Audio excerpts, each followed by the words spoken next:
Hanapan after namin magpa-check up kanina, nagluto si hubby or si husband ng ihaw-ihaw at ako naman ay nagtaba sa likod. Bago nga ang lahat ng yan, ay nagmarinate yung asawa ko 2 days ago ng kanyang lulutuin sa weekend. Kasi siyang nakitang recipe online at gusto niyang gayahin. Pero yung version naman niya ay ihaw-ihaw or iihawin niya. Ngayong araw ay sisimulan na niya ang pag-iihaw niya at gusto niyang malaman kung successful ang kanyang invention. Invention? So, kanyang recipe.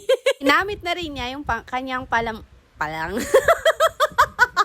So, ginamit na niya yung kanyang pangmalakasang uling. So, ang tagal-tagal talaga ng uling na to. The best talaga na investment to kung naghahanap kayo ng uling na swabe or swak sa quality at hindi ganun kamahal. So, ayan na nga, iniihaw na niya. Nagdagdag na rin siya ng hotdog. At ako naman, tinikman ko na yung hotdog. Sobrang init mga te, ang katakawan. In fairness, masarap yung luto niya, yung hotdog. Na joke. Medyo maaga din kasi siya nagsimula. Mga 3:30 PM siya. At ako naman, nag-iisip ako na maglinis na nga dito sa likod bahay. Dahil nung mga nakarang araw, nagsisimula na akong mag-imis o magtanggal ng damo dito sa likod bahay dahil sobrang kapal na nga ng mga damo. Kailangan ko rin kasi ng paspasan ng kilos dahil sa darating na Sabado, kailangan ko nang magpahinga at ooperahan ako sa araw na yon sa kaliwang breast ko. Kasi yung bukol nga na maliit na nakita noon ay lumaki na naman siya or lumaki na sila. Dalawa actually yung bukol na nakita, kaya kailangan matanggal yung isa para mabiopsy at malaman kung iyon ay cancerous or hindi. Pero sana hindi siya cancerous para naman, 'di ba, tumagal-tagal pa tayo sa lupang ito, char. Ewan ko ba, ako lang din naman ang naglilinis dito sa likod bahay. Hindi na rin ako nagpapabayad ng maglilinis dito dahil sayang din naman yung babayaran, 3,000 din yun.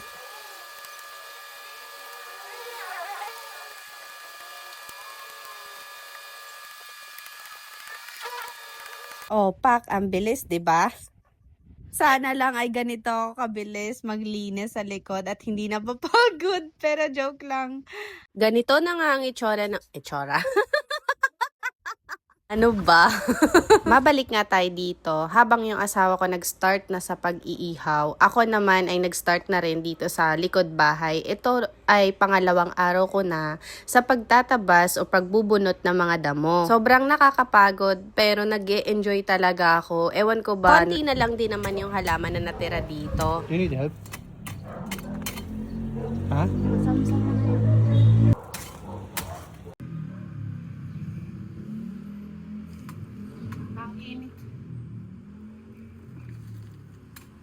Medyo natutulala na nga ako dyan at sobrang init pa, gawa ng wala din masyadong hangin ngayon. Tapos nagtabas na rin ako ng mga puno dito sa likod bahay dahil ang kapal na nga or mayabong na siya masyado kaya kailangan na talagang bawasan. Sa totoo lang, nakakapagod talaga to. Pero nag-i-enjoy ako. Sabi ko nga sa asawa ko, gusto kong bigyan niya ako ng farm lot.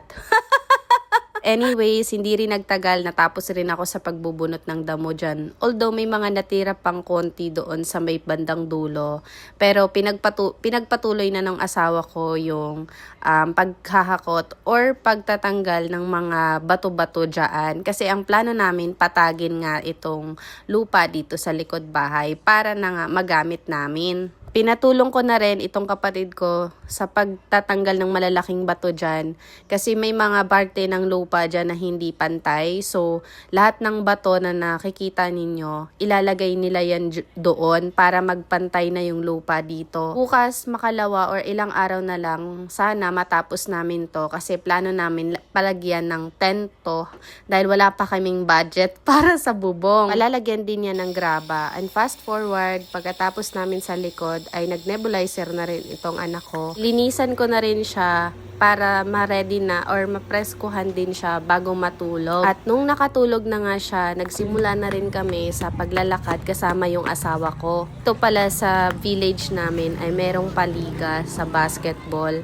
So habang naglalakad kami dyan, maraming tao sa court. Han. Last na ta. Wala pa rin.